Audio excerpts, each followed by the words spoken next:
ವೀಕ್ಷಕರೇ ನಮಸ್ಕಾರ. ಕರ್ನಾಟಕ ತಕ್ಕ ವಿಶೇಷ ಸಂಚಿಕೆಗೆ ತಮ್ಮೆಲ್ಲರಿಗೂ ಆತ್ಮೀಯವಾದಂತಹ ಸ್ವಾಗತ. ನಾನು ಅಶ್ವಿನ್ ಗೌಡ್. ವೀಕ್ಷಕರೇ, ರಾಜ್ಯದಾದ್ಯಂತ ಹಾಗೂ ರಾಷ್ಟ್ರದಾದ್ಯಂತ ರಾಷ್ಟ್ರೀಯ ಮಾಧ್ಯಮಗಳಲ್ಲೂ ಕೂಡ ಸುದ್ದಿಯಾಗ್ತಿರುವಂತಹ ಒಂದು ವಿಚಾರ ಅಂತಂದ್ರೆ ಚಿತ್ರರಂಗದ ಚಾಲೆಂಜಿಂಗ್ ಸ್ಟಾರ್ ದರ್ಶನ್ ಅವರ ಅರೆಸ್ಟ್ ವಿಚಾರ. ಅದೆಲ್ಲವೂ ಕೂಡ ನಮಗೆ ವಿಸ್ತೃತವಾಗಿ ಗೊತ್ತಿದೆ, ಅದರ ಇನ್ ಡೀಟೇಲಿಗೆ ನಾನು ಹೋಗೋದಿಲ್ಲ. ಬಟ್ ಸ್ಟಿಲ್ ಅದರ ಆಳ ಅಗಲವನ್ನ ವೀಕ್ಷಕರ ಗಮನಕ್ಕೆ ತಿಳಿಸಬೇಕಾಗಿರ್ತಕ್ಕಂಥದ್ದು ಮಾಧ್ಯಮಗಳ ಕರ್ತವ್ಯ. ಏನಿದೆ ಈ ಕೇಸ್ನಲ್ಲಿ? ಯಾಕೆ ಅಂತಂದ್ರೆ ಬಹಳಷ್ಟು ಜನ ಅಭಿಮಾನಿಗಳು ನೋಡ್ತಾ ಇರ್ತೀರಿ, ಅದೇ ರೀತಿ ಕೆಲವೊಂದಷ್ಟು ಅಭಿಮಾನಿಗಳು ಇಲ್ಲ ನಮ್ಮ ನಾಯಕ ನಟ ತಪ್ಪು ಮಾಡಿಲ್ಲ ಅನ್ನುವಂಥ ಮಾತುಗಳನ್ನ ರಾಜ್ಯದ ವಿವಿಧ ಮೂಲೆಗಳಿಂದ ಹೇಳ್ತಾ ಇದ್ದಾರೆ. ಅದಕ್ಕೆ ಪೂರಕ ಅನ್ನುವಂತೆ ಅದರ ಲಿಗ್ಯಾಲಿಟೀಸ್ಗಳನ್ನು ಕೂಡ ನಾವು ಆಲೋಚನೆ ಮಾಡಲೇಬೇಕಾಗತ್ತೆ. ಸೊ ಅದಕ್ಕೆ ಆ ನ್ಯಾಯಾಂಗದ ತನಿಖೆ ಕೂಡ ಈಗ ಒಂದ್ ಕಡೆಯಿಂದ ತನಿಖೆ ಆಗ್ತಾ ಇದೆ, ಆ ಕೇಸ್ನಲ್ಲಿ ತನಿಖೆ ಆಗ್ತಾ ಇದೆ. ಇನ್ನು ನ್ಯಾಯಾಲಯದ ಮಟ್ಟಕ್ಕೆ ಬಂದಾಗ ಯಾವ ರೀತಿಯಾಗಿ ಅದರ ಲಿಗ್ಯಾಲಿಟೀಸ್ ಇರಬಹುದು ಅನ್ನೋದನ್ನು ಕೂಡ ನಾವು ವಿಸ್ತೃತವಾಗಿ ಚರ್ಚೆಯನ್ನ ಮಾಡಬೇಕಾಗುತ್ತೆ. ಆ ಚರ್ಚೆಯನ್ನ ಮಾಡೋದಕ್ಕೆ ನನ್ನ ಜೊತೆ ವಿಶೇಷ ಅತಿಥಿಗಳಿದ್ದಾರೆ, ಅವರನ್ನ ಸ್ವಾಗತವನ್ನ ಮಾಡ್ಕೊಳ್ತೀನಿ. ನಮ್ಮ ಜೊತೆ ಶ್ರೀಯುತ ಬ್ರಿಜೇಶ್ ಕಾಳಪ್ಪ ಅವರಿದ್ದಾರೆ, ಸುಪ್ರೀಂ ಕೋರ್ಟ್ನ ಹಿರಿಯ ವಕೀಲರು ಈ ಕಾರ್ಯಕ್ರಮದಲ್ಲಿ ಉಪಸ್ಥಿತರಿದ್ದಾರೆ. ಸರ್, ತಮಗೆ ಕಾರ್ಯಕ್ರಮಕ್ಕೆ ಆತ್ಮೀಯವಾದಂತಹ ಸ್ವಾಗತ. ನಮಸ್ಕಾರ. ಅದೇ ರೀತಿ ನನ್ನ ಸಹೋದ್ಯೋಗಿ ಹಾಗೂ ಈ ಕೇಸ್ನ ಇನ್ವೆಸ್ಟಿಗೇಷನ್ನ ತಳ ಹಂತದಿಂದಲೂ ಕೂಡ ನೋಡ್ಕೊಂಡು ಬರ್ತಾ ಇರೋರು, ಹಾಗೆ ರಿಪೋರ್ಟ್ ಅನ್ನು ಕೂಡ ಮಾಡ್ತಾ ಇರುವಂತಹ ನನ್ನ ಸಹೋದ್ಯೋಗಿ ಸಗಾಯ್ ರಾಜ್ ನನ್ನ ಜೊತೆಗಿದ್ದಾರೆ. ಸಗಾಯ್, ತಮ್ಮ ಕೂಡ ಕಾರ್ಯಕ್ರಮಕ್ಕೆ ಆತ್ಮೀಯ. ನಾನು ಮೊದಲನೇದಾಗಿ ಸಗಾಯ್ ಅವರನ್ನ ಮಾತನಾಡಿಸ್ತೀನಿ, ಯಾಕೆಂತಂದ್ರೆ ಗೋಯಿಂಗ್ ಟು ಲಿಗ್ಯಾಲಿಟೀಸ್ ಅಂದ್ರೆ ನ್ಯಾಯದ ಪರಿಮಿತಿ ಯಾವ ರೀತಿಯಾಗಿದೆ ಅದಕ್ಕೆ ಹೋಗೋದಕ್ಕಿಂತ ಮುಂಚೆ ಇನ್ವೆಸ್ಟಿಗೇಷನ್ ನ ವಿಚಾರವನ್ನು ಕೂಡ ನಾನು ಮೊದಲನೇದಾಗಿ ವೀಕ್ಷಕರ ಗಮನಕ್ಕೆ ತಂದು ತದನಂತರದಲ್ಲಿ ನ್ಯಾಯಾಲಯದ ವಿಚಾರಕ್ಕಾಗಿರ್ಬೋದು ಅಥವಾ ಕೇಸ್ನ ವಿಚಾರಕ್ಕಾಗಿರ್ಬೋದು ಅದರ ಬಗ್ಗೆ ಮಾತನಾಡ್ತಾ ಹೋಗ್ತೀನಿ. ಸಗಾಯ್, ಈ ಕೇಸ್ ಏನಿದೆ, ನಟ ದರ್ಶನ್ ಅವರ ವಿರುದ್ಧದ ಕೇಸ್, ಕೊಲೆ ಆರೋಪ ಬಂದಿದೆ. ಮೊದಲನೇದಾಗಿ ಒಂದು ಕಿಡ್ನಾಪ್ ಆಗತ್ತೆ, ಅದಾದ ನಂತರದಲ್ಲಿ ಅವರಿಗೆ ಹೊಡಿಬಡಿ ಆಗತ್ತೆ, ಯಾರು ವಿಕ್ಟಿಮ್ ಇದ್ದಾನೆ ಅವನಿಗೆ, ಅದಾದ ನಂತರದಲ್ಲಿ ಕೊಲೆ ಆಗತ್ತೆ ಅನ್ನುವಂಥದ್ದು, ಅದನ್ನ ಬೇರೆ ಕಡೆ ಡಿಸ್ಪೋಸ್ ಮಾಡ್ತಾರೆ. ಸೊ 2-3 ದಿನಗಳಿಂದ ನಾವು ನೋಡ್ಕೊಂಡು ಬರ್ತಾ ಇದ್ದೀವಿ. ಆ ವಿಚಾರಕ್ಕೆ ಸಂಬಂಧಪಟ್ಟಂತೆ ದರ್ಶನ್ ಅವರ ಅರೆಸ್ಟ್ ಕೂಡ ಆಯಿತು. ಅವರ ಜೊತೆಗೆ ಸುಮಾರು ಒಂದು 13-14 ಜನರ ಅಸೋಸಿಯೇಟ್ಸ್ಗಳನ್ನ it can be termed as the gang ಅಂತ ಅನ್ಸತ್ತೆ ನನಗೆ. ಸೊ ಇನ್ವೆಸ್ಟಿಗೇಷನ್ನ ಬಹಳ ಮೊದಲನೇ ದಿನದಿಂದಲೂ ಕೂಡ ನೋಡ್ತಾ ಇದ್ದೀರಿ. What is the case is all about? Case ಒಂದು ಸಿಂಪಲ್ ಇನ್ಸ್ಟಾಗ್ರಾಮ್ ಪೋಸ್ಟ್ ಮೂಲಕ ಆಗಿರೋದು. ಯಾಕಂದರೆ ನಾವು ಈಗಾಗಲೇ ನೋಡಿದ್ದೀವಿ, ಇದೇನು ಹೊಸದೇನಲ್ಲ. ಕರ್ನಾಟಕ ಆಗಲಿ, ತಮಿಳುನಾಡು ಆಗಲಿ, ಅಥವಾ ಆಲ್ ಓವರ್ ಇಂಡಿಯಾ ಆಗಲಿ, ಈ ಥರ ಒಂದು ಜಗಳ ಇನ್ಸ್ಟಾಗ್ರಾಮ್ ಆಗಲಿ, ಫೇಸ್ಬುಕ್ ಆಗಲಿ, ಅಥವಾ ಟ್ವಿಟ್ಟರ್ ಆಗಲಿ ಮಾಮೂಲಿನೇ ಆಗೋದು. ಅದರಿಂದ ಯಾವುದೇ ರೀತಿಯಾದ ಒಂದು ದೊಡ್ಡ ಅನಾಹುತ ಇವತ್ತವರೆಗೂ ಆಗಲಿಲ್ಲ. ನಾವು ತಮಿಳುನಾಡಲ್ಲಿ ನೋಡಿದ್ದೀವಿ, ಅಜಿತ್ ವಿಜಯ್ ಫ್ಯಾನ್ಸ್ ಆಗಲಿ ಬಹಳಷ್ಟು ಜಗಳ ಆಗುತ್ತೆ, ಇದಕ್ಕಿಂತ ಕೆಟ್ಟ ಮಾತಲ್ಲಿ ಬೈದಾಡ್ಕೊಳ್ತಾರೆ. ಆಮೇಲೆ ಬಾಂಬೆ ನಮ್ಮ ಶಾರುಖ್ ಖಾನ್, ಸಲ್ಮಾನ್ ಖಾನ್, ಅಮೀರ್ ಖಾನ್ ಇವ್ರ ಪ್ರೇಕ್ಷಕರ ನಡುವೆ ಆಗಿರಲಿ ಬಹಳಷ್ಟು ಜಗಳ ಆಗುತ್ತೆ. ಅಲ್ಲೂ ಕೂಡ ಯಾರು ಏನೋ ದೊಡ್ಡದಾಗಿ ತಗೊಳ್ಳಲ್ಲ. ಯಾಕಂದರೆ ಏನೇ ಆಗಿರಲಿ, ಯಾವುದೇ ಒಂದು ಆರ್ಗ್ಯುಮೆಂಟ್ ಆಗಿರಲಿ, ಕ್ರಿಕೆಟರ್ಸ್ನ ಕೂಡ CSK RCB ಫ್ಯಾನ್ಸ್ ಕೂಡ ದೊಡ್ಡ ಮಟ್ಟಿಗೆ ಜಗಳ ಆಗುತ್ತೆ. ಇನ್ಸ್ಟಾಗ್ರಾಮ್ ಆಗಲಿ, ಟ್ವಿಟ್ಟರ್ ಆಗಲಿ, ಫೇಸ್ಬುಕ್ ಆಗಲಿ, ಯಾರು ಕೂಡ ಅದನ್ನು ಪರ್ಸನಲ್ ತಗೊಳ್ಳೋದು ಇಲ್ಲ, ಅದು ಅಲ್ಲಿಗೆ ಸೀಮಿತವಾಗಿರುತ್ತೆ. ಆದರೆ ಇಲ್ಲಿ ಏನಾಗಿದೆ ಅಂದರೆ, ದರ್ಶನ್ ಗ್ಯಾಂಗ್ ಅವ್ರಿಗೆ ಪವಿತ್ರ ಗೌಡರು ಹೇಳಿದ್ದಾರೆ, ಈ ಥರ ಕಮೆಂಟ್ ಮಾಡಿದ್ದಾನೆ, ನನ್ನ ಬೈದಿದ್ದಾನೆ, ನನಗೆ ಹರ್ಟ್ ಆಗಿದೆ ಅಂತ. ಅದನ್ನು ಸೀರಿಯಸ್ ಆಗಿ ತಗೊಂಡು ಅವನು ಫ್ಯಾನ್ ಆಗಿರೋನೆ, ಯಾರು ರೇಣುಕಾ ಸ್ವಾಮಿ ದರ್ಶನ್ ಫ್ಯಾನ್ ಆಗಿರೋನೇ ಕಿಡ್ನ್ಯಾಪ್ ಮಾಡಿ ಸಾಯಿಸಿದ್ದಾರೆ. ಯಾವ ಮಟ್ಟಿಗೆ ಅಂದರೆ ಅದು ಅಷ್ಟೊಂದು ಗೋರಿಯಾಗಿದೆ. ಅವ್ರ ಫೋಟೋ ನೋಡಿದ್ರೆ ಹೇಗೆ ಚಿತ್ರಹಿಂಸೆ ಕೊಟ್ಟು ಅವನ್ನ ಸಾಯಿಸಿದ್ದಾರೆ ಅಂತ ನಾವು ಪೊಲೀಸ್ ಸೋರ್ಸಸ್ಗಳಿಂದ ತಿಳ್ಕೊಂಡಾಗ ಅವನ ಬೆನ್ನು ಮೂಳೆಗಳು ಯಾವುದೂ ಇಲ್ಲ, ಮುಖನ ಬಹುಶಃ ನಾಯಿ ಕಿತ್ಕೊಂಡು ಹೋಗಿದೆ, ಏನಾಗಿದೆ ಗೊತ್ತಿಲ್ಲ, ಬಾಯಿಗೆ ಚರ್ಮ ಎಲ್ಲ ಕಿತ್ಕೊಂಡು ಹೋಗಿದೆ. ಆದರೆ ಅವನ್ನ ಹೊಡೆದಿರೋ ವಿಧ ನೋಡಿದ್ರೆ ಯಾರಿಗೂ ತುಂಬ ವರ್ಷದ ದ್ವೇಷ ಇದ್ದು ಹೊಡೆದಿರೋ ಥರ. ಅದು ಅವನ್ನ ನೋಡಿದ್ರೆ ಬಹುಶಃ ಒಂದು 50-55 kg ಇರ್ಬೋದು ಅಷ್ಟೇ. ಅವನ್ನ ಒಂದು 13 ಜನ ಸಾಯಿಸಿದ್ದಾರೆ ಅಂದರೆ ಇದು ಯಾವ ರೀತಿಯಾದ ಒಂದು ಯಾವ ಮಟ್ಟಿಗೆ ಹೋಗ್ತಿದೆ ಅಂತ ಗೊತ್ತಿಲ್ಲ. ರಾಜ್ಕುಮಾರ್ ಅವರು ಹೇಳಿದ್ದಾರೆ ಅಭಿಮಾನಿ ದೇವರುಗಳು ಅಂತ, ಇವನು ಕೂಡ ಅಭಿಮಾನಿ ದೇವರುಗಳಿಗೆ ಈ ಥರ ಒಂದು ಸಂಕಟ ಬರ್ತಾ ಇರೋದು ಅಭಿಮಾನಿಗಳಿಗೆ ಸಂಕಟ ಆಗಿದೆ. ಈ ರೀತಿಯಾದ ಒಂದು ಟ್ರೆಂಡ್ ಶುರು ಆದರೆ ಎಷ್ಟು ಜನರನ್ನ ಸಾಯಿಸಬೇಕಾಗುತ್ತೆ ಮುಂದೆ ಬರೋ ದಿನಗಳಲ್ಲಿ. That is true. ನಿಜ. ನಾನು ವಾಪಸ್ ಬರ್ತೀನಿ ಸಗಾಯ್. ಬ್ರಿಜೇಶ್ ಕಾಳಪ್ಪ ಅವರನ್ನ ಕೇಳಬೇಕು. Sir, how do U see this case? ಅಂದರೆ ಇನಿಷಿಯಲಿ ಈಗ ಓವರ್ ಆಲ್ ಕೇಸ್ನ ಡೀಟೇಲ್ಸ್ ಕೂಡ ಸಿಕ್ಕಿದೆ, ಅಂದರೆ ಲೀಗಲ್ ಆಸ್ಪೆಕ್ಟ್ಸ್ನ ಬಗ್ಗೆ ಮುಂದೆ ಮಾತನಾಡ್ತಾ ಹೋಗೋಣ. ಓವರ್ ಆಲ್ ಕೇಸ್ನ ಬಗ್ಗೆ ಯಾವ ರೀತಿಯಾಗಿ ನೋಡ್ತೀರಿ ನೀವು ಅಂತ? ಇಲ್ಲ, ಇವತ್ತು ಸಗಾಯಿ ಹೇಳ್ದ ಹಾಗೆ ಇಂಥ ಒಂದು ವಿಚಿತ್ರವಾದ ಒಂದು ಕೇಸ್ನ ನಾನು ಯಾವತ್ತೂ ನೋಡಿಲ್ಲ. ಏಕೆಂತ ಹೇಳಿದ್ರೆ ಪ್ರತಿಯೊಬ್ಬ ನಾಯಕ ನಟನಿಗೂ ಅವ್ರದ್ದೇ ಆದ ಒಂದು ಫ್ಯಾನ್ ಫಾಲೋಯಿಂಗ್ ಇರುತ್ತೆ. ಆ ಫ್ಯಾನ್ ಫಾಲೋಯಿಂಗು ಒಳ್ಳೇದೋ ಕೆಟ್ಟದೋ ಅವರು ಒಂಥರ ಈ ನಾಯಕ ನಟರಿಗೆ ಮಕ್ಕಳಿದ್ದಾಗೆ. ಏಕೆಂತ ಹೇಳಿದ್ರೆ ಆ ಸಂಬಂಧ ಒಂದಿರುತ್ತೆ. ಇವಾಗ ನಾವು ಡಾಕ್ಟರ್ ರಾಜ್ಕುಮಾರ್ ಅಲ್ಲಿ ನೋಡಿದೀನಿ, ಮತ್ತೆ NTR ನೋಡಿದೀವಿ, ಅದೇ ರೀತಿಯಲ್ಲಿ MGR ನೋಡಿದೀವಿ. ಇವ್ರಿಗೆಲ್ಲ ಒಂದು ಆ ಫ್ಯಾನ್ಸ್ಗಳಿಗೆ ನಾಯಕ ನಟ ಇರುವಂತವ್ರು ಒಂಥರ ಪೋಷಕರಾಗಿರ್ತಾರೆ. Very true. ಇವಾಗ MGR ಯಾವ ರೀತಿಯಲ್ಲಿ ತಮ್ಮ ಫ್ಯಾನ್ಸ್ನ ನೋಡ್ಕೊತಾ ಇದ್ರು, ಅಥವಾ ಡಾಕ್ಟರ್ ರಾಜ್ಕುಮಾರ್ ಅವರು ಯಾರೇ ಬರಲಿ ಎದ್ದು ನಿಂತ್ಕೊಳ್ಳುವಂಥವ್ರು, ಚಿಕ್ಕ ಹುಡುಗರೇ ಬರಲಿ ಎದ್ದು ನಿಂತ್ಕೊಳ್ಳುವಂಥದ್ದು. ಸೊ ಇವೆಲ್ಲ ಈ ಯಾವ ಶ್ರೇಷ್ಠ ನಟರು ಯಾರು ಇರ್ತಾರೆ ಅದನ್ನ ನಾವು ನೋಡಿದೀವಿ. ಇದ್ರಲ್ಲೊಬ್ಬ ಫ್ಯಾನ್ ಪಾಪ ನಾಯಕ ನಟನಿಗೆ ಒಳ್ಳೇದಾಗ್ಲಿ ಅಂತ ಅವನದೇ ರೀತಿಯಲ್ಲಿ ಏನೋ ಮಾಡಿದಾನೆ, ತಪ್ಪು ಕೆಲಸ ಮಾಡಿದಾನೆ. ಯಾರಿಗೂ ಬೈದಿರೋದು ತಪ್ಪು ಕೆಲಸವೇ, ಬಟ್ ಅದಕ್ಕೆ ಶಿಕ್ಷೆ ಅವನ್ನ ಹೊಡೆದು ಸಾಯಿಸದ, ಅದು ಪ್ರಶ್ನೆ ಇರುವಂತದ್ದು ಇಲ್ಲಿ. ಏಕೆಂತ ಹೇಳಿದ್ರೆ ಒಬ್ಬ ಅಕಸ್ಮಾತ್ ಬೈದಿದ್ರು ಕೂಡ ಒಂದ್ ಎರಡು ಬುದ್ಧಿ ಮಾತು ಹೇಳಿ ಅವನು ಕಳಿಸ್ಬೋದಿತ್ತು. ಫಸ್ಟ್ ಅವನನ್ನ ಯಾವ ರೀತಿಯಲ್ಲಿ ನೀವು ತಪ್ಪು ರೀತಿಯಲ್ಲಿ ಅವನ್ನ ಕರೆಸ್ಕೊಂಡ್ಬರ್ತೀರಿ. ಯಾರೊಬ್ಬ ಕೂತ್ಕೊಂಡು ಕಂಪ್ಯೂಟರ್ ಅಲ್ಲಿ ಪವಿತ್ರ ಗೌಡನ್ ಟೈಪ್ ಆಕ್ಟ್ ಮಾಡುವಂಥದ್ದು, ಆಯ್ತಾ, ಮತ್ತೆ ಅವನ್ನ ಒಂದ್ ಕಡೆ ಕರ್ಸ್ಕೊಳ್ಳುವಂಥದ್ದು, ನಾನು ಸಿಗ್ತೀನಿ ಅನ್ನೋಂಥದ್ದು, ಆಯ್ತಾ, ಮತ್ತೆ ಇವರೆಲ್ಲ ಸೇರಿಸಿ ಥಳಿಸೋದು, ಅದು ತಪ್ಪೇ. ಏನಕ್ಕಂದ್ರೆ ನೀವು ಒಬ್ಬ ವ್ಯಕ್ತಿನ ಕರ್ಕೊಂಡ್ಬಂದು ಅವನ ಬಂಧನಕ್ಕೊಳಗಾಗಿಸುವಂಥದ್ದು ಆ ಹಕ್ಕು ಬೇರೆ ಪೊಲೀಸರಿಗೆ ಮಾತ್ರ ಇರುತ್ತೆ. ನಾನು ನಿಮ್ಮನ್ನ ಇವಾಗ ಈ ರೂಮಲ್ಲಿ ಕೂಡ ಹಾಕೊಂಡು ನಾನು ನಿಮ್ಗೆ ಬಿಡಲ್ಲ ಅಂತ ಹೇಳಕ್ ಸಾಧ್ಯನೇ ಇಲ್ಲ, ರೈಟ್? ಸೊ ಅದೇ ರೀತಿಯಲ್ಲಿ ಒಬ್ಬನ ಬಂಧನಕ್ಕೊಳಗಾಗಿಸುವಂಥದ್ದು, ಅದಾದ್ಮೇಲೆ ಅವ್ನು ಹೊಡೆಯೋದು, ಅವನ ಮೇಲೆ ಹಲ್ಲೆ ಮಾಡೋದು, ಮರ್ಮಾಂಗಕ್ಕೆ ಹೊಡೆಯೋದು, ರೈಟ್? ಇವೆಲ್ಲ ಯಾಕೆ? ನೀವು ಹೊಡೆಯೋದಿದ್ರೆ ಅವ್ನ ಕಪಾಳಕ್ಕೆ ಒಂದ್ ಎರಡು ಹೊಡಿರಿ, ಬಟ್ ಮರ್ಮಾಂಗಕ್ಕೆ ಯಾಕೆ ಹೊಡಿತೀರಿ? ಅದು ಗ್ರೀವಿಯಸ್ ಇಂಜುರಿ ಆಗ್ತದೆ. ಅವ್ನು ತೀರ್ಕೊಂಡ್ರೆ 302 ಆಗ್ತದೆ, ರೈಟ್? ಅವನ್ನ ಬಂಧನಕ್ಕೊಳಗಾಗಿಸಿದ್ರೆ ಅದು ಕಿಡ್ನಾಪಿಂಗ್ ಆಗ್ತದೆ. ಇದ್ರ ಜೊತೆಗೆ ನೀವು ಒಬ್ಬ ವ್ಯಕ್ತಿ ತರ ನೀವು ಬಿಂಬಿಸ್ಕೊಳ್ಳುವಂಥದ್ದು, ಇಂಪರ್ಸನೇಷನ್ ಆಗ್ತದೆ, ರೈಟ್? ಇವೆಲ್ಲ ಬೇರೆ ಬೇರೆ ಹಂತದ ಒಂದು ಕ್ರಿಮಿನಲ್ ಕ್ರೈಮ್ಸ್ ಮಾಡಿರುವಂಥದ್ದು. ಜೊತೆಗೆ ಇವಾಗ ಹೊಸದಾಗಿ ಬರ್ತಿರುವಂಥದ್ದು, ಈ ಒಬ್ಬ ವ್ಯಕ್ತಿನ ಸಾಯೋಗಿ ಈಡಾಗಿಸಿ ಅವನನ್ನ ಮತ್ತೆ ಇಲ್ಲ ನಾವು ಬೇರೆ ಯಾರೋ ಸಾಯಿಸಿದೀವಿ ಅಂತ ಒಂದು ಇದು ಮಾಡುವಂಥದ್ದು, ರೈಟ್? ಬಿಂಬಿಸುವಂಥದ್ದು. ಸೊ ಅದು ಕೂಡ ಒಂದು ಸೆಪರೇಟ್ ಒಫೆನ್ಸ್ ಆಗ್ತದೆ. ಸೊ ಇವೆಲ್ಲ ನೋಡಿದಾಗ ನಾವು ಇವಾಗ ತಪ್ಪು ಮಾಡಾದ್ಮೇಲೆ ಅದನ್ನ ಮುಚ್ಚಕ್ ಹೋಗುವಂಥದ್ದು ಅದು ದೊಡ್ಡ ತಪ್ಪೆ. ಸೊ ಒಂದಲ್ಲ ಒಂದು ರೀತಿಯಲ್ಲಿ ಇದು ಬೆಳ್ಕೊಂಡೇ ಹೋಗಿದೆ ಹೊರತು ಇದು ಯಾರು ಕೂಡ ಅದು ಯಾವ ಬುದ್ಧಿವಂತಿಕೆ ಇತ್ತು ಆ ಸಂದರ್ಭದಲ್ಲಿ ಇವ್ರಿಗೆ ಯಾವ ರೀತಿಯಲ್ಲಿ ನಡ್ಸ್ಕೊಂಡಿದ್ದಾರೆ ಅಂತ ಹೇಳಿದ್ರೆ ನಿಜವಾಗ್ಲೂ ಶಾಕಿಂಗ್. ಯಾಕೆಂತ ಹೇಳಿದ್ರೆ ನೀವು ಕಟು ವೈರಿಗಳಿಗೂ ಹೀಗೆ ಮಾಡೋದಿಲ್ಲ. ನೀವು ಇದರಲ್ಲಿ ಒಬ್ಬ ಫ್ಯಾನ್ ಹೀಗೆ ಟ್ರೀಟ್ ಮಾಡುವಂಥದ್ದು ಅಂತ ಹೇಳಿದ್ರೆ ನಿಜವಾಗ್ಲೂ ಜನಕ್ಕೆ ಒಂಥರ ತಲೆ ತಿರುಗೋಂಗ ಆಗ್ಬಿಡುತ್ತೆ. ಕರೆಕ್ಟ್. ಅಲ್ಲ, ನೀವು ಬಹಳ ವಿಸ್ತೃತವಾಗಿ ಹೇಳಿದ್ರಿ. ಯಾಕೆಂತಂದ್ರೆ ಒಂದೊಂದು ವಿಚಾರವನ್ನು ಕೂಡ ಎಳೆಯಾಗಿ ಬಿಡಿಸಿಟ್ರಿ. ನಾನು ಯಾಕೆಂತಂದ್ರೆ ಅದರ ವಿಚಾರವಾಗಿ ಇನ್ ಡೀಟೇಲ್ ಹೋಗ್ಬೇಕಾಗತ್ತೆ. ಈಗ ಒಂದು ಕ್ರೈಮ್ ನಡೆದಿದೆ. ಯಾಕೆಂತ ಪೊಲೀಸರು ಸೆಕ್ಷನ್ಸ್ ಇನ್ವೋಕ್ ಮಾಡುವಂತಹ ಸಂದರ್ಭದಲ್ಲಿ ಎಲ್ಲಿಂದ ಶುರುವಾಯಿತು ಅನ್ನೋದನ್ನ ಮೊದಲು ನೋಡ್ತಾರೆ.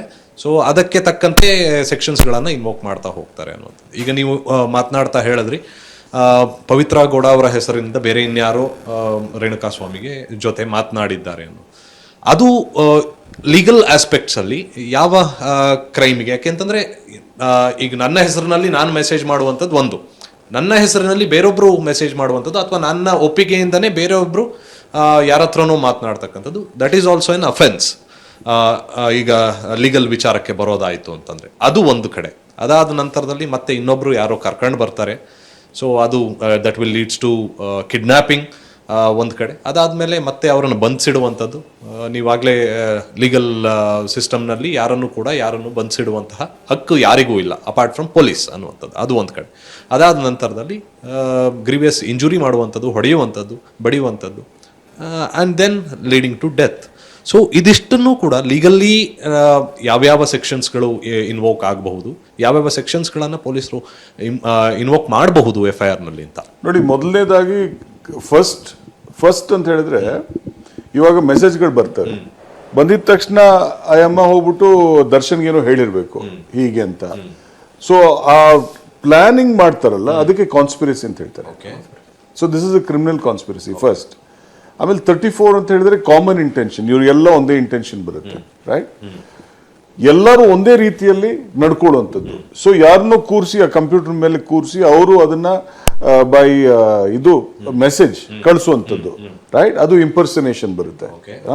ಒಬ್ಬ ವ್ಯಕ್ತಿ ಇನ್ನೊಬ್ಬ ವ್ಯಕ್ತಿಯ ವ್ಯಕ್ತಿತ್ವವನ್ನು ಅದನ್ನ ತಾನು ತಗೊಳ್ಳೋ ಸಂದರ್ಭದಲ್ಲಿ ಕ್ರಿಮಿನಲ್ ಇಂಪರ್ಸನೇಷನ್ ಬರುತ್ತೆ. ಇವತ್ತು ತುಂಬಾ ಜನ ನೀವು ನೋಡ್ತೀರಿ ಪೇಪರ್ಗಳಲ್ಲಿ, ಯಾರೋ ಒಬ್ಬ IAS ಆಫೀಸರ್, ನಾನು ಪ್ರೈಮ್ ಮಿನಿಸ್ಟರ್ ಆಫೀಸಿಂದ ಬಂದಿದ್ದೀನಿ, ಅವನಿಗೆ ನನಗೆ ಆತಿಥ್ಯ ಕೊಡಿಸಿ ಅನ್ನೋಂಥದ್ದು, ಅದು ಕ್ರಿಮಿನಲ್ ಇಂಪರ್ಸನೇಷನ್ ಆಗ್ತದೆ. ಜೊತೆಗೆ ಅದಾದ್ಮೇಲೆ ಅವನನ್ನ ಯಾವುದೋ ಕಡೆ ಕರ್ಸ್ಕೊಳ್ಳೋದು, ಅದು ಕ್ರಿಮಿನಲ್ ಇಂಪರ್ಸನೇಷನ್ ಒಂದು ಪ್ರತೀಕ. ಅದು ಆ ಲೆಕ್ಕದಲ್ಲಿ ಅವನು ಬಂದಿದ್ದಾನೆ. ಅದಾದ್ಮೇಲೆ ಅವನ್ನ ಕೂಡಿಡೋದು, ಅದು ಅಬ್ಡಕ್ಷನ್ ಆಗುತ್ತೆ, ಕಿಡ್ನಾಪಿಂಗ್ ಆಗ್ತದೆ, ಆಯ್ತಾ? ಜೊತೆಗೆ ಅದಾದ್ಮೇಲೆ ಅವನ್ನ ಹೊಡೆಯೋದು, ಅವ್ನು ಎಷ್ಟು ದಿನ ಇಟ್ಟಿದ್ದೀರಿ, ಅದು ಕೂಡ ಕಿಡ್ನಾಪಿಂಗ್. ಅದಾದ್ಮೇಲೆ ಹೊಡೆಯೋದು, ಅಂಥದ್ದು ಎಷ್ಟು ಸತಿ ನೀವು ಅವನ್ನ ಹೊಡೆದಿದ್ದೀರಿ, ಯಾರ್ಯಾರು ಹೊಡೆದಿದ್ದಾರೆ ಅವರೆಲ್ಲ ಒಂದೊಂದ್ ತರ ಭಾಗಿಯಾಗ್ತಾರೆ. ಇದು ನಾನು ಕೇಳಿದ ಹಾಗೆ 3 ಸತಿಯನ್ನು ಹೊಡೆದಿದ್ದಾರೆ. ಒಂದ್ಸರಿ ಅವರೇ ಹೊಡೆದಿದ್ದಾರೆ, ಅದಾದ್ಮೇಲೆ ಮತ್ತೆ ದರ್ಶನ್ ಬಂದಾಗ ಹೊಡೆದಿದ್ದಾರೆ, ಅದಾದ್ಮೇಲೆ ಪವಿತ್ರ ಬಂದಾಗ ಇನ್ನೊಂದ್ಸರಿ ಹೊಡೆದಿದ್ದಾರೆ. ಬಟ್ ವ್ಯಕ್ತಿ ನೋಡಿದ್ರೆ ತೂಕ ಇರೋಂಥ ತುಂಬಾ ಚಿಕ್ಕ ತೂಕ ಇದೆ, ವೆಯ್ಟ್ ತುಂಬಾ ಕಮ್ಮಿ ಇದೆ, ಅಂದ್ರೆ ಶಕ್ತಿನೇ ಇರ್ಲಿಕ್ಕಿಲ್ಲ ವ್ಯಕ್ತಿಗೆ. ಆತನ ಗೋಡೆಗೆ ಎತ್ತಿ ಬಿಸಾಕಿ.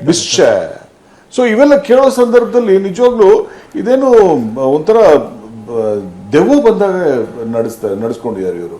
ಯಾಕಂದ್ರೆ ಇದು ಯಾವ ಮನುಷ್ಯ ಕೂಡ ಹೀಗೆ ಮಾಡುವಂತ ಸಾಧ್ಯತೆ ಕೂಡ ನಂಗೆ ಕಾಣಿಸ್ತಾ ಇಲ್ಲ.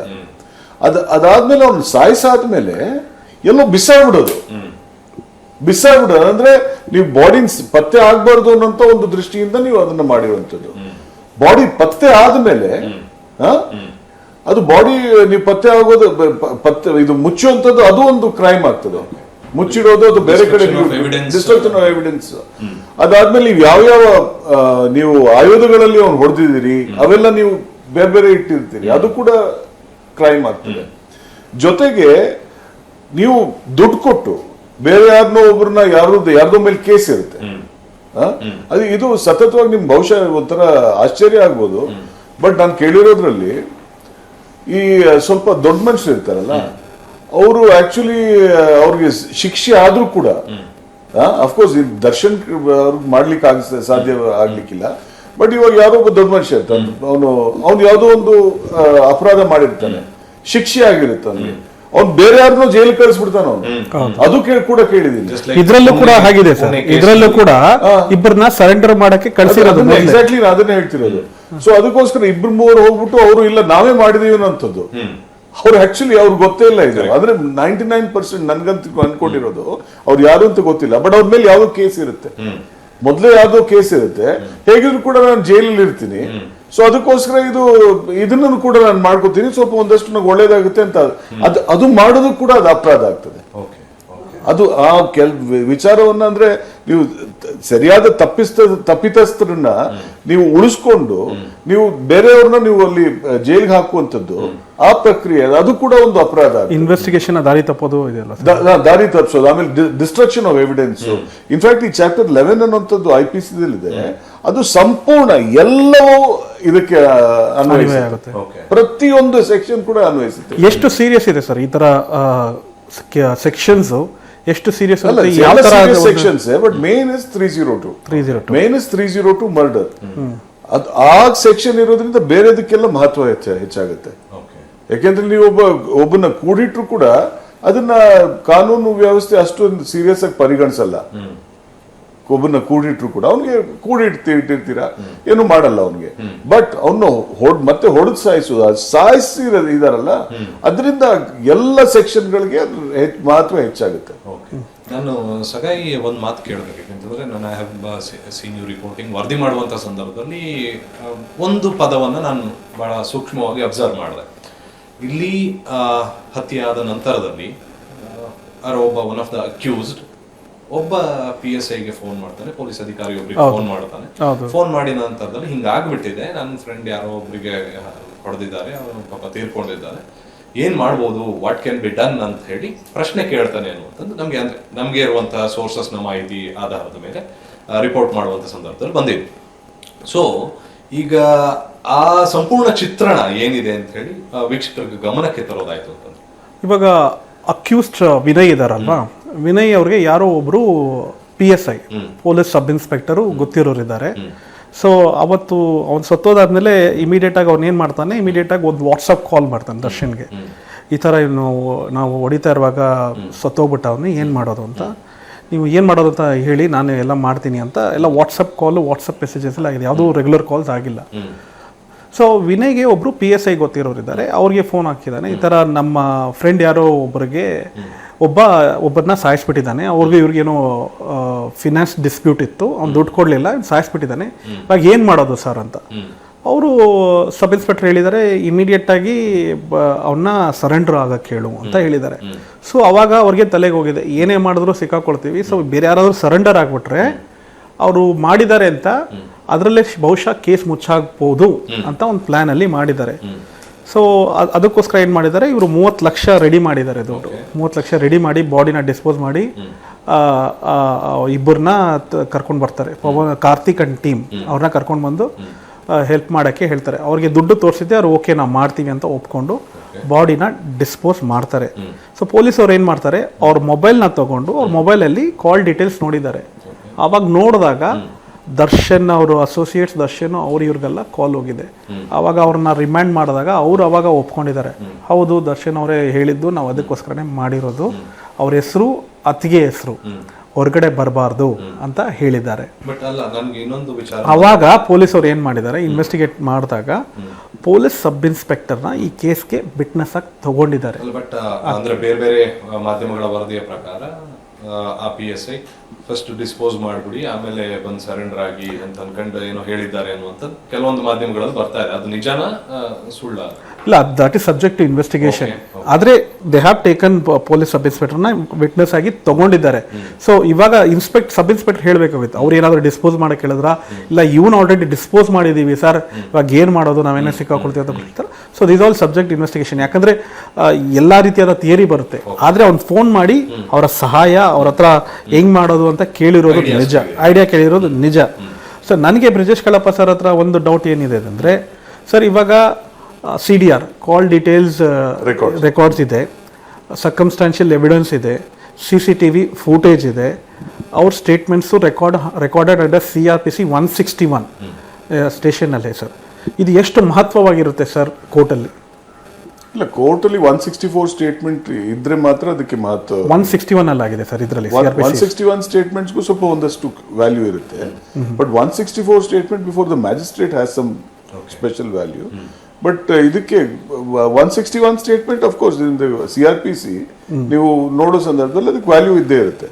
ಬಟ್ ಇವಾಗ ಸಗಾಯ್ ಅವ್ರು ಹೇಳುವಂಥದ್ದು, ನೀವು ಆ ಪೊಲೀಸ್ನವರು ತಪ್ಪಿತಸ್ಥರಿದಾರ ಅನ್ನುವಂಥದ್ದು ಅಲ್ಲ, ಅದನ್ನ ನಾನು ಹೇಳ್ತೀನಿ. ಅದು ಯಾವ ರೀತಿಯಲ್ಲಿ ಪ್ರಶ್ನೆ ಬಂದಿದೆ, ಯಾವ ರೀತಿಯಲ್ಲಿ ಉತ್ತರ ಬಂದಿದೆ ಅನ್ನೋಂಥದ್ರಲ್ಲಿ ಗೊತ್ತಾಗ್ತದೆ. ಯಾಕೆಂತ ಹೇಳಿದ್ರೆ ಪೊಲೀಸ್ನವರು ಅದು PSI ಯಾರಿದ್ದಾರೆ ಅವರು ಇವತ್ತು ಯಾರಾದ್ರೂ, ಏನಕ್ಕಂದ್ರೆ ಇವಾಗ ನನ್ನ ಸರಹದ್ ಇರಲ್ಲ, ನನ್ನ PSI ಇದ್ರು ಕೂಡ ನನ್ನ ಸರಹದ್ ಇರಲ್ಲ.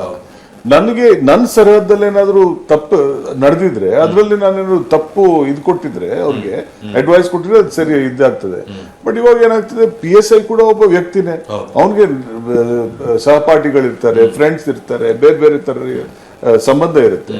ಸೊ ಯಾರಾದ್ರೂ ಫೋನ್ ಮಾಡಿರ್ತಾರೆ, ಅವನು ಕೂಡ ಒಳ್ಳೆ ದೃಷ್ಟಿಯಿಂದನೇ ಇಲ್ಲಪ್ಪ ಸರೆಂಡರ್ ಆಗುವಂಥದ್ದು ಒಳ್ಳೇದು ಅಂತ ಹೇಳಿದ್ರೆ, ಅವಾಗ ಇವ್ರು ಪ್ಲಾನ್ ಮಾಡ್ಕೊಂಡಿದ್ರೆ ಅದು ಬೇರೆ ರೀತಿ.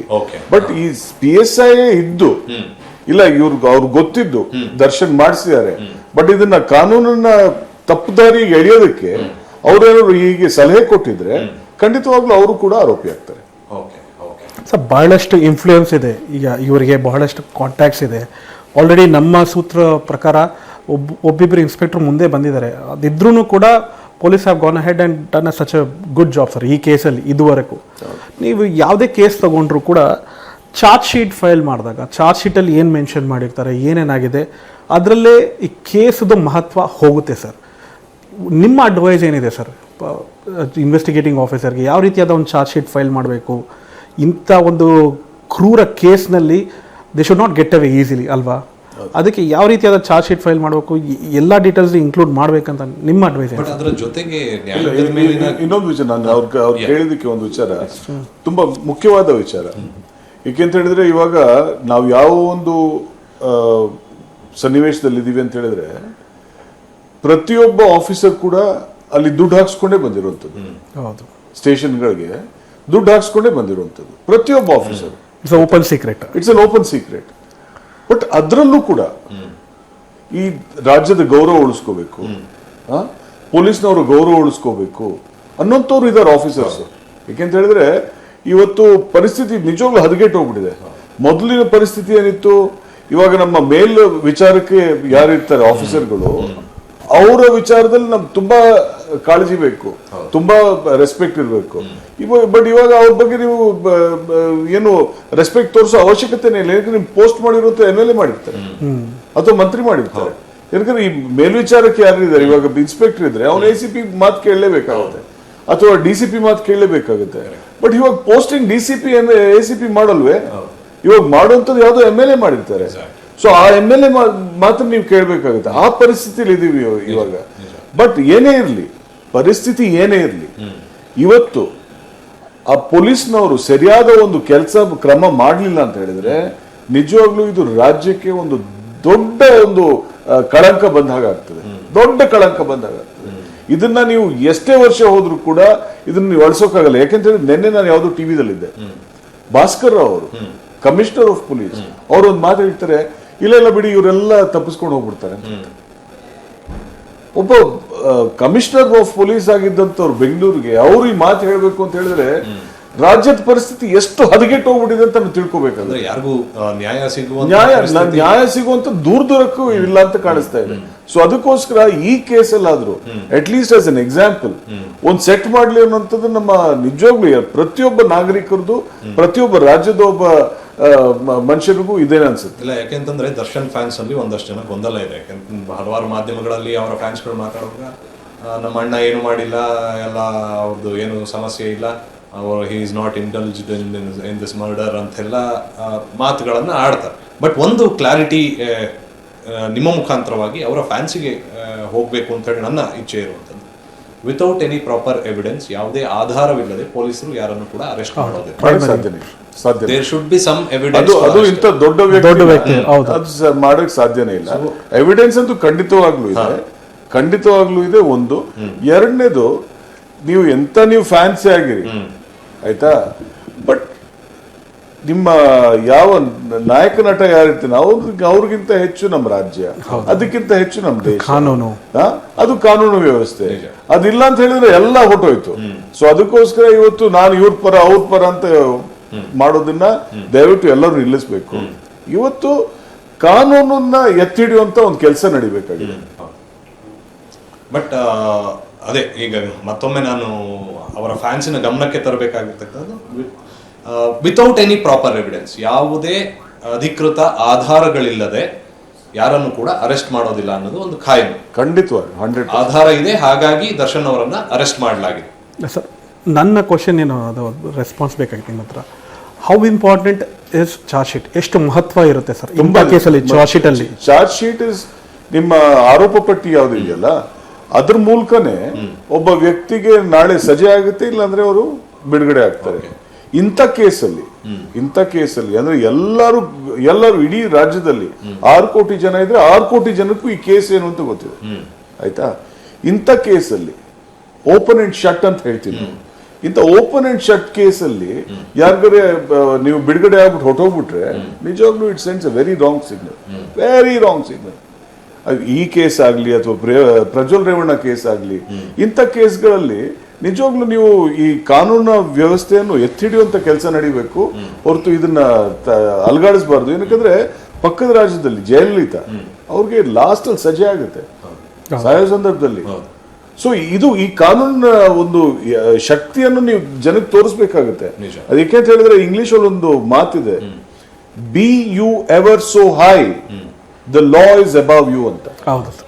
ಈ ಎಷ್ಟೇ ದೊಡ್ಡ ಮನುಷ್ಯ ಆಗಿರೋ ಕಾನೂನು ವ್ಯವಸ್ಥೆ ನಿನ್ಗಿಂತ ದೊಡ್ಡದು. ಹೌದು. ಎಸ್, ನಾನು ಕೇಳ್ತಿದ್ದ ಹಾಗೆ ಇನ್ನೊಂದು like the importance of advocates. I know that ನೀವು ನಿಮ್ಮ ಕೆಲಸ ಮಾಡ್ತಿದ್ದೀರಾ ಸರ್. ಫಾರ್ ಅನ್ ಎಕ್ಸಾಂಪಲ್, ಇವಾಗ ನಮ್ಮ ಚಾರ್ಜ್ ಶೀಟ್ ಆಗಲಿ ಸೆಕ್ಷನ್ಸ್ ಆಗಲಿ ನಾವು ಮಾತಾಡ್ತಿದ್ದಾಗ, ಸೊ ನೀವು ಪ್ರಜ್ವಲ್ ರೇವಣ್ಣ ಕೇಸ್ ತೊಗೊಂಡಿವಿ. ಎಚ್ ಡಿ ರೇವಣ್ಣ ಕೇಸಲ್ಲೂ ಕೂಡ 364A ಅಪ್ಲಿಕೇಬಲ್ ಆಗಲ್ಲ ಅಂತ CV ನಾಗೇಶ್ ಅವರು ಆರ್ಗ್ಯುಮೆಂಟ್ ಮಾಡೋರು. Of course they have their own justification for that. So ನಾವೇನಂತಿದ್ದೀವಿ ಅಂದರೆ ಆ ರೀತಿಯಾದ ಒಂದು ಫ್ಲಾಸ್ ಮಾಡಬಾರ್ದು ಅಂತ ದರ್ಶನ್ ಕೇಸಲ್ಲಿ ನಿಮ್ಗೆ ಅನ್ಸಲ್ವಾ ಸರ್? ಲೈಕ್ ಸೆಕ್ಷನ್ಸ್ ಆಗಲಿ ಯಾವುದೇ ಆಗಲಿ, so you should not get away easily, ಯಾವುದೇ ರೀತಿಯಾದ ಬೇಲ್ ಆಗಲಿ ಇದಾಗಲಿ.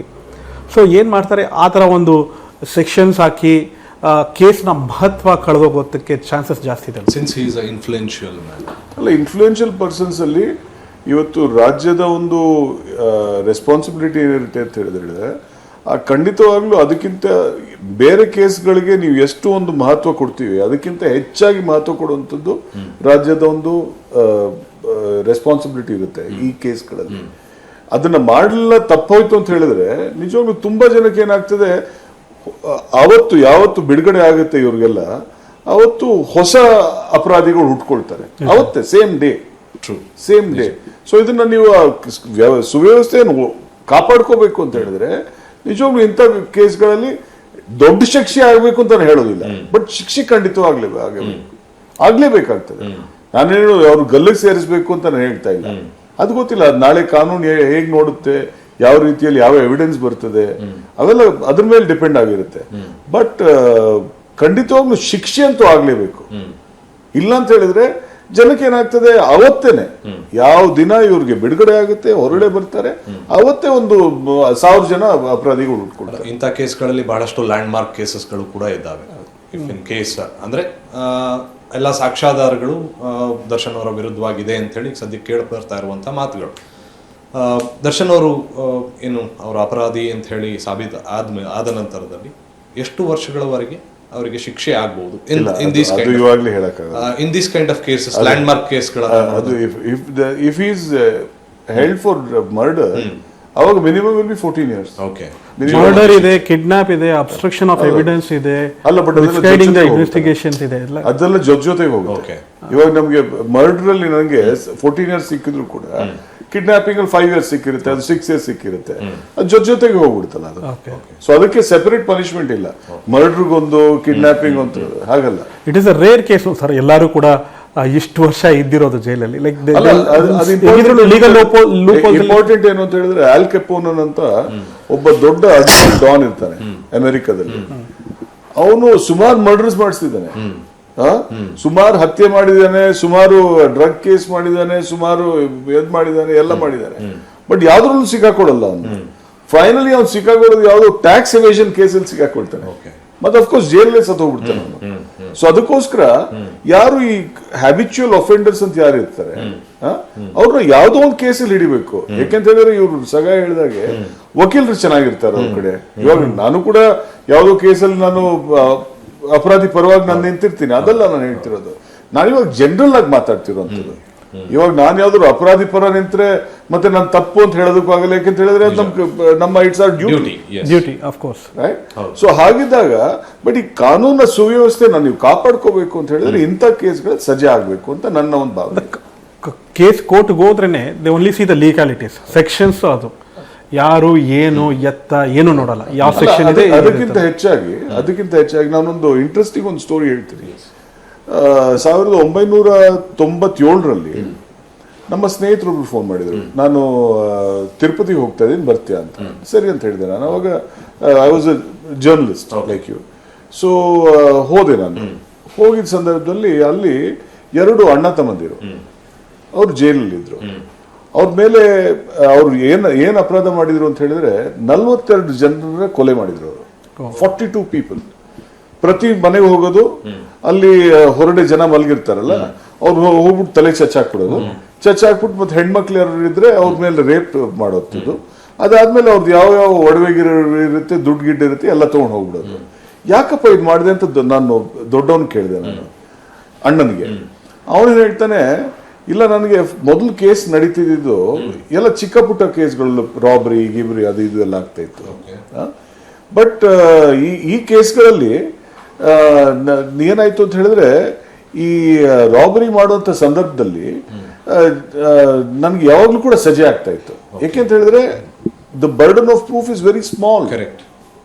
ಇವು ಸರಿನೋ ತಪ್ಪೋ ಅದು ಇದಾಗ್ಬಿಡ್ತದೆ. ಬಟ್ ಈ ಹೆವಿ ಕೇಸಸ್ ಬಂದಾಗ, ಮರ್ಡರ್ ಕೇಸ್ ಬಂದಾಗ ನಿಮ್ burden of proof is very heavy. So ಅದಕ್ಕೋಸ್ಕರ ಜಡ್ಜ್ಗಳು ಇನ್ವೇರಿಯಬ್ಲಿ 99% ಕೇಸಸ್ ಅಲ್ಲಿ ಪ್ರಾಸಿಕ್ಯೂಷನ್ ಸರಿಯಾಗಿ ಕೆಲಸ ಮಾಡಿಲ್ಲ ಅಂತ ಹೇಳಿದ್ರೆ ಅದರಲ್ಲಿ ಎಕ್ವಿಟಲ್ ಆಗ್ಬಿಡ್ತದೆ ಅಂತ ಅವ್ನು ಹೇಳಿರೋಂತ ಮಾತು. ಅದಕ್ಕೋಸ್ಕರ ಚಿಕ್ಕ ಪುಟ್ಟ ಕೇಸ್ಗಳು ಮಾಡ್ಕೊಂಡು ಒಬ್ಬ 42 ಮರ್ಡರ್ ಮಾಡ್ಬೇಕು ಅಂತ ಹೇಳಿದ್ರೆ ಅದು ಐ ಆಮ್ ಓನ್ಲಿ ಆಸ್ಕಿಂಗ್ ಎಂತ ಒಂದು ಇಂಪ್ಯಾಕ್ಟ್ ಆಗುತ್ತೆ ಒಬ್ಬ ಕಾಮನ್ ಮ್ಯಾನ್ ಮೇಲೆ ಅಂತ. ಅದಕ್ಕೋಸ್ಕರ ನಾನು ಹೇಳಿದೆ ಈ ಮಾತು. ಯಾವ ದಿನ ಇವ್ರು ಬಿಡುಗಡೆ ಆಗ್ತಾರೆ, ಯಾವುದು ಸಜೆ ಇಲ್ದಲೆ, ಆವತ್ತೇ ನಿಮ್ಗೆ 1 ಲಕ್ಷ ಅಪರಾಧಿಗಳು ಹುಟ್ಕೊಡ್ತಾರೆ. ಏನ್ ಬೇಕಾದ್ರೂ ಮಾಡ್ಬಿಟ್ಟು ಆರಾಮಾಗಿ ಹೊರಗಡೆ ಬರ್ಬೋದು, ದುಡ್ಡಿದ್ರೆ ಸಾಕು ಅನ್ನೋಂತ ಒಂದು ಭಾವನೆ ಬರುತ್ತೆ. ಅದಕ್ಕೋಸ್ಕರ ಪೊಲೀಸ್ನವ್ರು ಇದನ್ನ ಸರಿಯಾಗಿ ಶ್ರದ್ಧೆಯಿಂದ ಕೆಲಸ ಮಾಡ್ಲಿ ಅನ್ನೋಂತ ಬೇಲ್ ಸಿಗುವಂತ ಚಾನ್ಸಸ್ ಏನಾದ್ರು ಇದೆ ಅಂತ ಅನ್ಸುತ್ತಾ? ಇಲ್ಲ ಸರ್, ತಕ್ಷಣಕ್ಕಂತೂ ಇಲ್ಲ. ಅಟ್ಲೀಸ್ಟ್ 6 ಮಂತ್ಸ್ ಇಲ್ಲ ಅಂತ ನಾನು ತಿಳ್ಕೊಳ್ತೀನಿ. ಓಕೆ ಸರ್, ಇವಾಗ ಯಡಿಯೂರಪ್ಪ ಕೇಸಲ್ಲಿ ಕೂಡ ಈಗ CID ನೋಟಿಸ್ ಕೊಟ್ಟಿದ್ದಾರೆ, ಜಾರಿ ಮಾಡಿದ್ದಾರೆ. ಇವತ್ತು ಪರಮೇಶ್ವರ್ ಅವರು ಕೂಡ ತುಮಕೂರಲ್ಲಿ ಮಾತಾಡಿದ್ದಾರೆ sir. So what are the possibilities legally for Yediyurappa's arrest?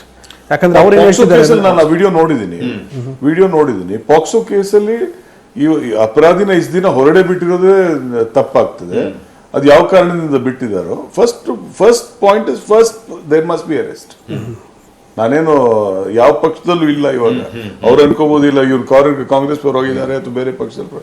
ನಾನು ಯಾವ ಪಕ್ಷದಲ್ಲೂ ಇಲ್ಲ. 100% ಪಾಕ್ಸೋ ಕೇಸ್ ಅಂತ ಹೇಳಿದ್ರೆ it's a very very serious ಇದು ಆಕ್ಟ್. ಅದರಲ್ಲಿ ಫಸ್ಟ್ ಥಿಂಗ್ ಇಸ್ ಅರೆಸ್ಟ್ ಆಗ್ಲೇಬೇಕು. ಅವ್ರ ವಿಚಾರಣೆ ಒಳಗಾಗಿಸ್ಲೇಬೇಕು. ಆಗ್ಲಿಲ್ಲ ಅಂತ ಹೇಳಿದ್ರೆ ಯಾರೋ ಎಲ್ಲೋ ತಪ್ಪು ಮಾಡ್ತಾ ಇದ್ದಾರೆ. ಫಸ್ಟ್ ಇನ್ಸ್ಟೆನ್ಸ್ ಅರೆಸ್ಟ್ ಆಗ್ಲೇಬೇಕು. ಅವ್ರು ಟೈಮ್ ಕೇಳಿದ್ದಾರೆ sir, but POCSO is very harsh legislation, very harsh. ಯಾಕೆಂತ ಹೇಳಿದ್ರೆ ಆ ಒಫೆನ್ಸ್ ಅಲ್ಲಿ ಇವಾಗ ನೀವು ಟಾಡೋದಲ್ಲಿ ಅರೆಸ್ಟ್ ಆದ್ರೆ, ಟಾಡೋದಲ್ಲಿ ಅರೆಸ್ಟ್ ಆಗಿದ್ದೀನಿ ನಾನು, ಅಥವಾ ಮಕೋಕಲ್ಲಿ ಅರೆಸ್ಟ್ ಆಗಿದ್ದೀನಿ, ಇಲ್ಲ ಸ್ವಲ್ಪ ನನ್ನ ಸಮಯ ಇಲ್ಲ ಅಂತ ಹೇಳಕ್ಕಾಗುತ್ತಾ? The act itself is like that. Offense itself is like that. Okay, ಕೊನೆ ಕೇಸ ಪ್ರಜ್ವಲ್ ರೇವಣ್ಣ ಕೇಸಲ್ಲಿ ಇವಾಗ ಜುಡಿಷಿಯಲ್ ಕಸ್ಟಡಿಗೆ ಕಳಿಸಿದ್ರು 24th ಏನೋ ಅನ್ಸುತ್ತೆ. ನಿನ್ನೆ ಅವ್ರನ್ನ ತಿರ್ಗಾ ಪೊಲೀಸ್ ಕಸ್ಟಡಿಗೆ ಸೆಕೆಂಡ್ ಕೇಸಲ್ಲಿ ತೊಗೊಂಡಿದ್ದಾರೆ. ಸೊ ಇನ್ನೊಂದು ಕೇಸು ಇದೆ, 3rd case. So how is the possibilities? ಒಂದೊಂದು ಕೇಸಿಗೆ ಒಂದೊಂದು ಸತಿ ಪೊಲೀಸ್ ಕಸ್ಟಡಿ ತಗೋಬಹುದಾ? Like separate FIRs. ಹೌದು, ಸೆಪರೇಟ್ ಎಫ್ಐಆರ್ಸ್ ಅಲ್ಲಿ ಅವ್ರಿಗೆ ಸೆಪರೇಟ್ಲಿ ಇನ್ವೆಸ್ಟಿಗೇಟ್ ಮಾಡುವಂತ ಒಂದು ಹಕ್ಕು ಇರುತ್ತೆ. ಸೊ ಆ ಸೆಪರೇಟ್ಲಿ ಮಾಡುವಂತ ಇನ್ವೆಸ್ಟಿಗೇಟ್ ಮಾಡುವಂತದ್ದು ಮಾಡ್ತಾ ಇದ್ದಾರೆ. ಒಂದ್ಸರಿ ಪೊಲೀಸ್ ಕಸ್ಟಡಿ, ಒಂದ್ಸರಿ ಜುಡಿಷಿಯಲ್ ಕಸ್ಟಡಿ, ಹಂಗೆ ನಡೀತಾನೆ ಇರುತ್ತೆ. ಆಪ್ಷನ್ ಇದೆ, ಖಂಡಿತವಾಗ್ಲಿ. ಬಟ್ ಪ್ರಜ್ವಲ್ ರೇವಣ್ಣ ಅವರ ವಿಚಾರದಲ್ಲಿ ಆ ಕೇಸ್ನಲ್ಲೇ ಒಂದು ನನ್ನ ಕನ್ಫ್ಯೂಷನ್ ಅನ್ನು ಕೇಳಬೇಕು. ಈಗ ಅವರ ತಂದೆ HD ರೇವಣ್ಣ ಅವರು ಮಾತನಾಡುವಂತಹ ಸಂದರ್ಭದಲ್ಲಿ, ಭಾಳ ಹಿಂದೆ ಮಾತನಾಡುವಂಥ ಸಂದರ್ಭದಲ್ಲಿ, ಸುಮಾರು ಒಂದು 4-5 ವರ್ಷ ಹಿಂದಿನ ಹಳೆಯ ವಿಡಿಯೋಗಳವು ಈಗೇನಕ್ಕೆ ಮುನ್ನೆಲೆಗೆ ಬರ್ತಾ ಇದೆ ನನಗೆ ಗೊತ್ತಿಲ್ಲ, ರಾಜಕೀಯ ಕಾರಣಕ್ಕಾಗಿ, ರಾಜಕೀಯ ಷಡ್ಯಂತ್ರ ಅದು ಇದು ಅಂತ ಹೇಳಿದ್ರು. ಬಟ್ ಈಗ ಯಾವುದೇ ಒಂದು ಕಂಪ್ಲೇಂಟ್ ಆಗಬಹುದು, ಅಥವಾ ಓಕೆ ಫಾರ್ ಎಕ್ಸಾಂಪಲ್ ಈಗ ಏನು ಮಾನಹಾನಿ ಮಾಡಿದ್ದಾಗಿರ್ಬೋದು, ಅಥವಾ ಲೈಂಗಿಕ ದೌರ್ಜನ್ಯ ಮಾಡಿರ್ತಕ್ಕಂಥ ಕೇಸ್ಗಳಾಗಿರ್ಬೋದು. ಈಗ 3 ವರ್ಷ ಹಿಂದಿನ ಹಳೆಯ ವಿಡಿಯೋ ಅಂತ ಅನ್ಕೊಂಡು 3 ವರ್ಷದ ನಂತರದಲ್ಲಿ ಅವರು ಕಂಪ್ಲೇಂಟ್ ಮಾಡಿ, ಅಥವಾ 3 ವರ್ಷ ಅವ್ರ ಮನೆಯಲ್ಲೇ ಕೆಲಸ ಮಾಡ್ಕೊಂಡಿರ್ತಾರೆ, ತದನಂತರದಲ್ಲಿ 3 ವರ್ಷ ಆದ್ಮೇಲೆ ಅದನ್ನ ಕಂಪ್ಲೇಂಟ್ ಮಾಡುವಂಥದ್ದು, ಅವ್ರ ಮೇಲೆ ಕೇಸ್ ಹಾಕುವಂಥದ್ದು, ಇದು ಸ್ಟ್ಯಾಂಡ್ ಆಗ್ತದ ಕೇಸು ಯಾವ ರೀತಿಯಾಗಿ ಅಂತ ಹೇಳಿ? ನೋಡಿ, ಸೀರಿಯಸ್ ಕೇಸಸ್ ಅಲ್ಲಿ ನೀವು ಕ್ರಿಮಿನಲ್ ಕೇಸ್ ಲಾದಲ್ಲಿ ಇವಾಗ ನಂದು ನಿಮ್ದು ಯಾವುದೋ ಒಂದು ವ್ಯಾಜ್ಯ ಇರುತ್ತೆ. ಈ ಮೈಕ್ ನಂದು ಅಂತ ಹೇಳ್ತೀನಿ, ನೀವು ನಿಮ್ದು ಅಂತ ಹೇಳ್ತೀನಿ. ನಾನು 3 ವರ್ಷ ಬರೋದಿಲ್ಲ, ಅವಾಗ ಲಿಮಿಟೇಷನ್ ಆಕ್ಟ್ ಅಪ್ಲೈ ಆಗುತ್ತೆ. ಕ್ರಿಮಿನಲ್ ಕೇಸಲ್ಲಿ ಯಾವ ಲಿಮಿಟೇಷನ್ ಆಕ್ಟ್ ಇಲ್ಲ. 3 ವರ್ಷದ ಒಳಗಡೆ ಹಾಕ್ಬೇಕು ಅಥವಾ 5 ವರ್ಷದ ಒಳಗಡೆ ಹಾಕ್ಬೇಕು ಅಂತಿಲ್ಲ. ಕ್ರಿಮಿನಲ್ ಕೇಸ್ ಯಾವಾಗ್ಲೂ ನಡೆದಿರುತ್ತೆ. ಬಟ್ ಕ್ರಿಮಿನಲ್ ಅಫೆನ್ಸ್ ಆಗಿರುವಂತ ಸಂದರ್ಭದಲ್ಲಿ ಅದನ್ನ ಪೊಲೀಸ್ ಇಷ್ಟು ಮಾತ್ರ ನೋಡ್ಬೇಕಾಗಿದೆ. ಅದರಲ್ಲೇನು ಲಿಮಿಟೇಷನ್ ಇಲ್ಲ, ಈ 4 ವರ್ಷದ ವಿಡಿಯೋ 3 ವರ್ಷದ ವಿಡಿಯೋ ಅಂತ ಇಲ್ಲ. ಅದರಲ್ಲಿ since limitation act does not apply, ಯಾವಾಗ ಬೇಕಾದ್ರೂ ಅಪರಾಧ ಅಂತ ಅವರು ಹೇಳ್ಬೋದು, ಅದನ್ನ ನಿರೂಪಣೆ ಮಾಡ್ಬೋದು. ಹಾಗೆ ಓವರ್ ಆಲ್ ಈಗ ರಾಜ್ಯದಲ್ಲಿ ನಾವು ಕಳೆದ 2 ತಿಂಗಳಿಂದಲೂ ಕೂಡ back to back criminal offences ಗಳನ್ನ ನೋಡ್ಕೊಂಡೇ ಬರ್ತಾ ಇದ್ದೀವಿ. ಎಲ್ಲೋ ಒಂದ್ ಕಡೆ ಕಾನೂನು ಸುವ್ಯವಸ್ಥೆ it is not in place ರಾಜ್ಯದಲ್ಲಿ ಅಂತ ಅನ್ನಿಸ್ತಾ ಇದೆಯಾ ಬ್ರಿಜೇಶ್ ಕಾಳಪ್ಪ ಅವರಿಗೆ? ಇಲ್ಲ, ನನ್ಗೆ ಹಾಗನ್ಸೋದಿಲ್ಲ. ನನ್ಗೇನ್ ಅನಿಸ್ತಾ ಇದೆ ಅಂತ ಹೇಳಿದ್ರೆ, ಈ 2024ರಲ್ಲಿ ಈ ಯಾರು ದುರಹಂಕಾರಿಗಳಿದಾರಲ್ಲ ಅವ್ರನ್ನ ಮಟ್ಟ ಆಗುವಂತ ಯಾವ್ದೋ ಒಂದು ಸಂದರ್ಭ ಟೈಮ್ ನಡೀತಾ ಇದೆ ಅಂತ ಅನ್ಸುತ್ತೆ. ಯಾರು ತುಂಬಾ ದುರಹಂಕಾರ ಮೆರೀತಾರೆ ಅವ್ರು ಎಲ್ರಿಗೂ ಮೇಲಿಂದ ಕೆಳಗಡೆ, ನೀವು ಮೇಲಿಂದ ಡೆಲ್ಲಿಯಿಂದ ನೋಡ್ಕೊಂಡು ಬೇಕಾದ್ರೆ ಇಲ್ಲಿಗೆ ಬನ್ನಿ, ಯಾರ್ಯಾರು ದುರಹಂಕಾರಿಗಳಿದ್ದಾರೆ ಅವ್ರನ್ನ ಮಟ್ಟ ಹಾಕುವಂತ ಕೆಲಸ ನಡೀತಾ ಇದೆ. ಇದನ್ನ ಈ ರೀತಿ ಕೂಡ ಟರ್ನ್ ಮಾಡಬಹುದು ಖಂಡಿತ.